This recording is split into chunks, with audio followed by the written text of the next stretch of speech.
Hello guys, and welcome back to another video. Today we are going to be talking about the anime that carried 2024. Yes, this is my top 5 or, a little bit skewed picks of what is the best original shows to have come out. Let's just start talking with the honorable mentions, which there were plenty this year. On my list there were Dangers in My Heart Season 2, Oshinoko Season 2, Laid Back Camp Season 3, Sound Euphonium Season 3, Bottom Tier Tomizaki Season 2, ReZero Season 3, Love Live Superstar Season 3, and those are the shows that have really bolstered this year. A lot of good shows that I have really enjoyed, but I still have a couple more entries to go over for honorable mentions. I want to put movies in here as well because there was some good stuff. Notably, Trapezium was a very good movie. Probably would have been on this list if I was counting movies, but I wanted to keep those away. The releases are, a little bit harder to get to and all that stuff. And as well, we had Umusume Pretty Derby, beginning of the new era. Of course, I was very much looking forward to this one, and I have plenty more videos I can possibly yap about Umusume, so I will spare you from talking about the horse girls this time. And the last honorable mention is Ringing Fate.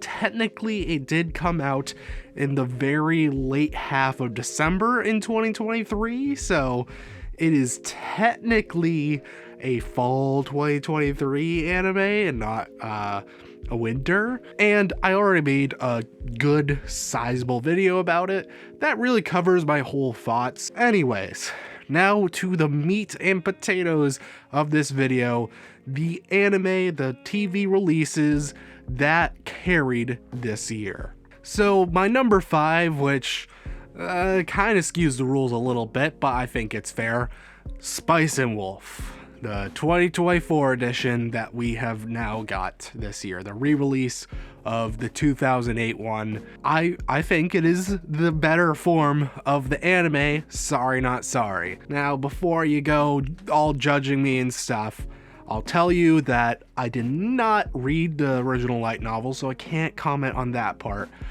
I read the manga, the 16 volumes, which isn't also a perfect adaptation. It skips over things, but reading just the manga, at least, I feel like the anime kind of did the worst in really characterizing the characters and getting the proper vibes of the show and dynamic, because that's really the most important thing, at least in my eyes. I am sorry, Hollow just came off as a tsundere. That's it. She did not have all the main conflicts and all the good points of her character. She just came off as a tsundere, and the guy just came off as generic. They didn't get it right. In my opinion, they did not get their character right, and that is what this version is finally doing right. I feel if you really like the story, and I'm pretty sure it is the closest to at least a light novel as well, both the anime and the manga skip over certain towns, just certain sections, and they're like, we'll forget about it. This seems this one is keeping the whole continuity of the original the most intact, not cutting out any particular portions, and I feel really gets the characterization of Hollow right, because even though they're a god, they're still as much a person with emotions and connections that the other one has, and I feel this version is doing it very well. I feel they got Hollow right. In this version, immediately by episode 7, I knew, they're doing her right. They're doing that character justice. And I feel the whole dynamic is just working so much better in this version. And as someone who cares a lot about the story, I feel that's very important. And this is, in my opinion, the definitive animated version of the series. I was very happy to be watching it. It really hit the marks that it needed to in this new version. So that's why it is on this list. So my number 4 pick is Go Go Loser Ranger. This was you know, a really good watch. Again, from the creator of Quintessential Quintuplets, which I am a big fan of that series. It took some building up to get to its real strengths, but it's very solid. It is one of the best of the harem genre, and it does it in a more serious manner, how you would actually do it right. And it's a very good mystery, which this one as well is a very good mystery. This man knows how to write good mysteries. When I try to tell the appeal of Quintessential Quintuplets, I can now point at this like, hey, he just knows how to do this stuff, all right? He knows how to kind of flip the conventions and write something that's damn good, even if the fan bases for the things can be kind of cringe. But that's besides the point. Go-Go Loser Ranger was a awesome release, and I also just think this series fits to certain appeals that I really like. Within action series, I really like to have a more underdog character. This is why I really like Tokyo Revengers of all things. I usually, you know, am the battle shonen basher, and often it's because I don't feel a lot of tension in the battles and stuff.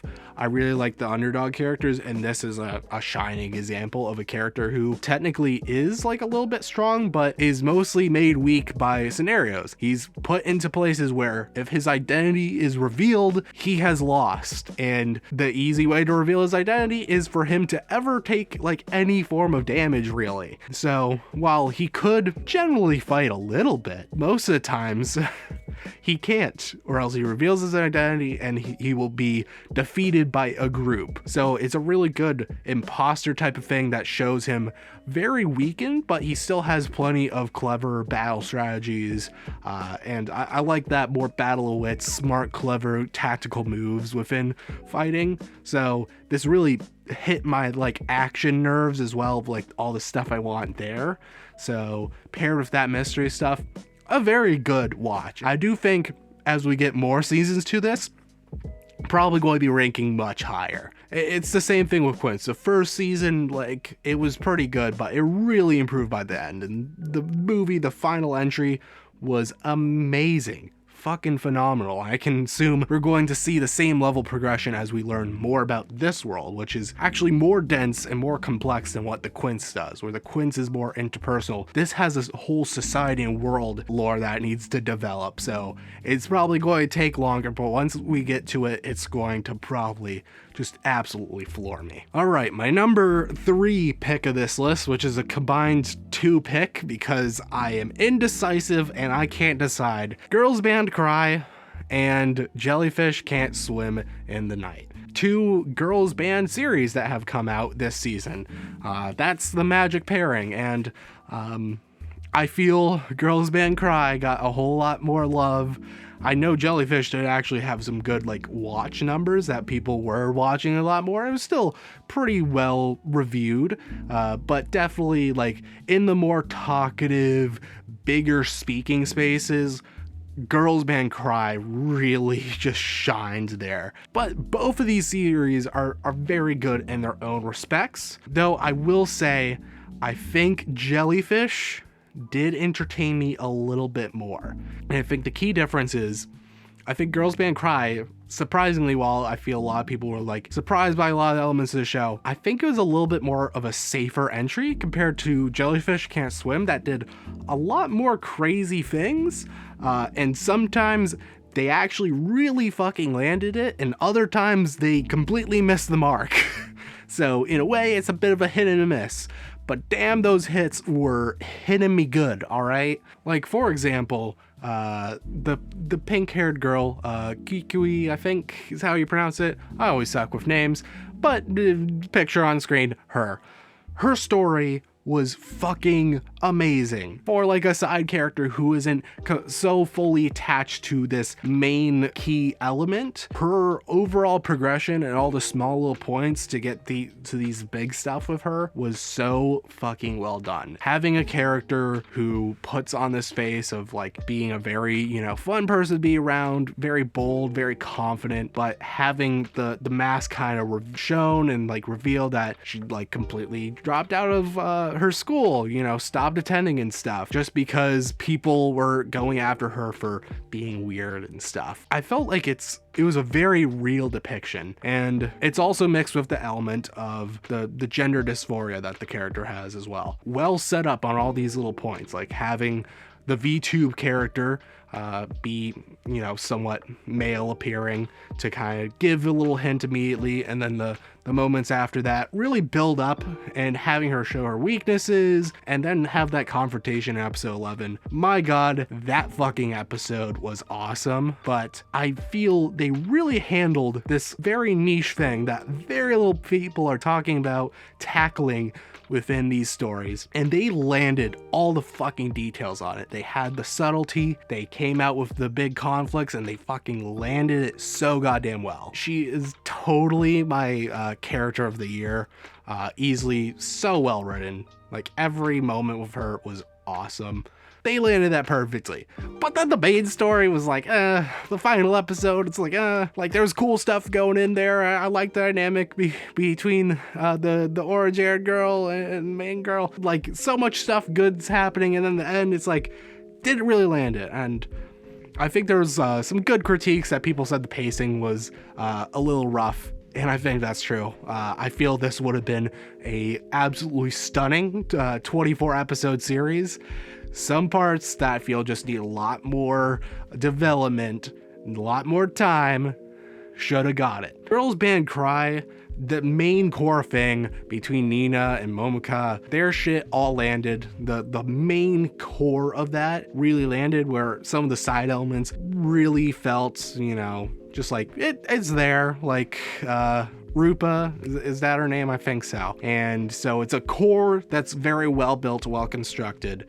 And I feel a little bit safer played, especially towards some points at the end, but a very solid construction I think a lot more people will like. Where Jellyfish Can't Swim at Night messes up at plenty of points, but oh my god, like, some of the side elements stand alone as just amazing points. So I felt weird about it because I both highly like them. I think they're both very good shows, but they had problems with me that I, you know, am not going to hold them to so much higher standard, and I wanted to, you know, put them at the same place because they were both worth talking about. My number 2, Pseudo Harem. Pseudo Harem's my number 2, and literally, it's just a good, wholesome rom-com, which, god damn it, that's sometimes hard to get now. I have at points been quite critical to the rom-com landscape, have coined some certain terms for it, the gimmick rom-com and stuff,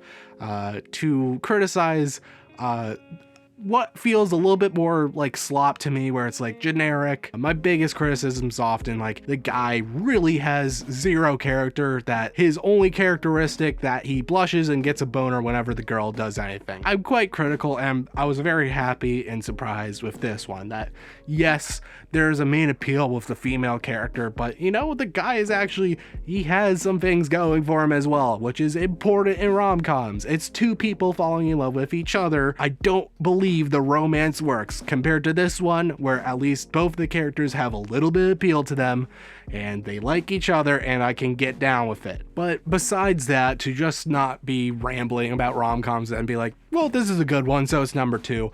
This did do some things that was more unique in the rom-com landscape. I think one key thing of note is that we actually have a romantic relationship established already. They confess, they're together, they are a couple, and we have some of the episodes within the entry with them actually being a couple. And often it's so common that we get shows that are simply the build up to being a couple and then not being a couple. The honeymoon phase is kind of shown so much better with the setup to getting into a relationship than after that point, but this show boldly shows some of the moments after they have already been a couple, and I feel those points really stand out to be quite strong within the series. I really appreciated it, and it helps me believe they are actually very good with each other. We now have a dynamic where they're definitely close. They don't have to constantly be hiding this one key detail of like, oh, I have a crush. It's something, a more interesting thing that we barely see, and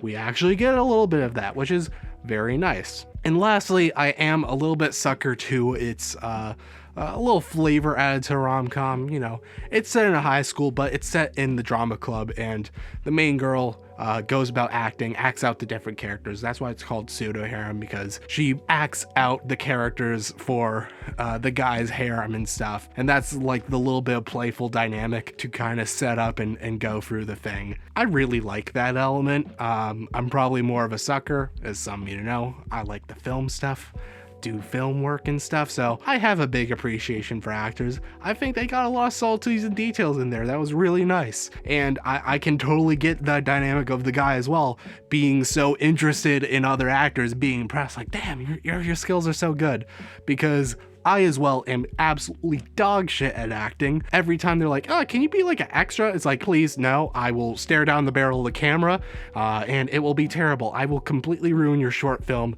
oh so damn quickly. That's just how it is, all right? That's how I am. I just stare down the barrel when it is not convenient to, and I've now been doing it for quite a while. Is that unnerving? I usually wander my eyes, but yeah, I guess I really connected with that element. My little experience also being a bit of director, I just get floored by actors, so I appreciate the small element of this show. Everything about it, they just execute solidly. And sometimes it's important to just hitting all the marks, and I was looking for a nice flavor rom-com, and this one completely surprised me. My number one pick, drumroll please, it's Dedededestruction. I already have a video about it, but I only made that possibly after 4 to 5 episodes of watching it. It is complicated. There is so much to talk about this series. The big thing is this series just has so much that it's talking about that you can engage with it for hours. If you're talking with somebody at a table, you can go on about all the small little details that this show has for hours and hours. It was very well done in that fact. To be able to engage in so many different talking points, to bring up so many different things, is huge. You barely see that. We barely see any shows like this one. My point of this being so unique within the release calendar stands true between that video and this one. To just keep it short, to highlight one key point that really stands out is that to a certain degree this series is political, but is it agendaed? That's something you can argue between, but I don't think it has a particularly strong agenda, and it rather just showcase elements and let you make your own thoughts out of it. But I do think it's illustrating some key points that I think people have sometimes neglected.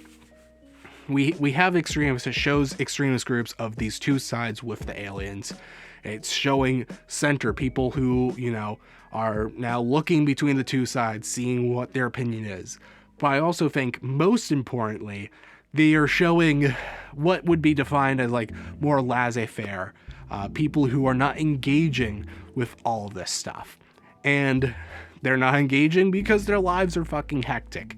That's what's happening. Their lives are so hectic, the world around it, even before all these issues, there is so much going on for them that's hard for them to engage with this system. It is hard for them to pick a side, to be politically active. Kind of our two main characters who are very much quite disengaged from all the stuff that is happening. They are not strongly sided with all these things. They have their own issues and conflicts. And I feel the show does a great job of being sympathetic to some of these people, because now there's constantly been a guilt. I feel there's a guilt with people who are politically active, guilting people who aren't, to be like, you have to be politically active. This is important stuff. But our own lives, our own mental sanity is very important. Why should we be politically engaged if it is completely dysfunctional to yourself to do so? And I think this is a good enlightening piece of that. These characters are going through so much conflict and stuff that it's hard to engage in this stuff. They don't have the time, they don't have the willpower, and it's fine. For those people that are having those struggles, it is fine. I think the show shows that very well. And I think it shows kind of like a ugly side to when this can happen. Kaede, when she's now having at such a young age to judge moral character, and she has these powers from the alien, and now she's going and killing people and stuff. The whole weight of that goes down on her, and she jumps and kills herself. Like, that kind of is, I would say, a little bit of reflection of the overall scope of it, that when some people are already having such huge lives and to have to bear all these big responsibilities, all these huge things, and relating it just to yourself is sometimes too much for people. So I feel that's one thing I particularly took away from the series, but there's so much that one could take away. There's so much to talk about. You can take it in so many different directions on what the show is possibly trying to convey with it, and it's all fair game because their show is so goddamn much in it. It's a very interesting release. I'm happy that this exists. It's definitely one of the coolest ones, so that's why it is sitting in my #1 spot. And with that being said, thank you for watching this probably long video. Please, comment whatever your interest. I miss plenty. I've always reduced my number. Once upon a time, I watched a shit ton of anime within the season. Now I'm down to like below 50 per year. I miss a couple series. I know I missed some. There's probably one big gem that if I watched, I'd be like, God, fuck, why did I make this list? It's wrong now, it's outdated. So please comment what was interesting to you. But with that being said, thank you guys so much for watching. Hope you liked and enjoyed, and I'll see you guys in the next video. Goodbye.